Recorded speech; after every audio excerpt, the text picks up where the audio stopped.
Hindi cinema के जाने माने अभिनेता राजेश खन्ना ने अपने करियर में कई सुपरहिट फिल्मों में काम किया। राजेश खन्ना एक ऐसे अभिनेता थे जिनकी एक्टिंग को खूब पसंद किया जाता था। राजेश खन्ना अक्सर अपनी फिल्मों के साथ साथ अपनी पर्सनल लाइफ को लेकर भी चर्चा में रहते थे। राजेश खन्ना ने मशहूर अभिनेत्री डिंपल कपाड़िया के साथ शादी रचाई थी। शादी के बाद इनके घर में 2 बेटियों का जन्म हुआ। पहली बेटी का नाम ट्विंकल खन्ना जबकि दूसरी बेटी का नाम रिंकी खन्ना है।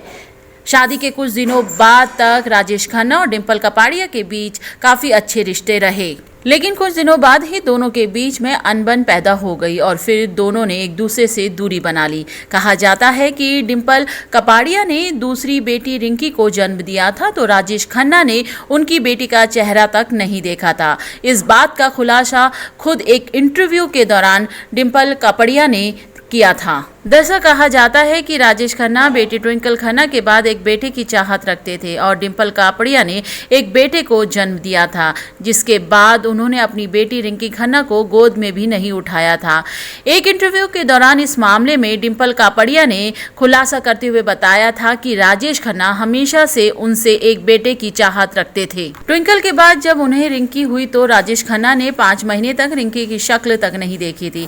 हालांकि समय के अनुसार फिर राजेश खन्ना अपनी दोनों बेटियों के करीब आ गए थे और वह अपनी बेटियों को बहुत प्यार से रखने लगे थे। इतना ही नहीं बल्कि अंतिम दिनों में राजेश खन्ना अपनी दोनों बेटियों के साथ ही रह रहे थे। वहीं बात की जाए डिंपल कपाड़िया और राजेश खन्ना के रिश्तों के बारे में तो राजेश खन्ना को एक समय शराब की बुरी तरह से लत लग गई थी, जिसके बाद डिंपल काफी परेशान हो गई थी।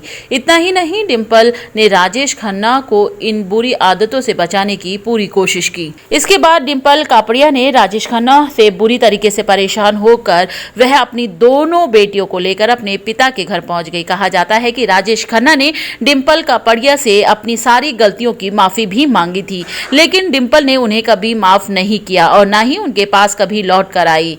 इसके बाद 18 जुलाई 2012 को राजेश खन्ना दुनिया को अलविदा कहकर चले गए। India's 18 bureau.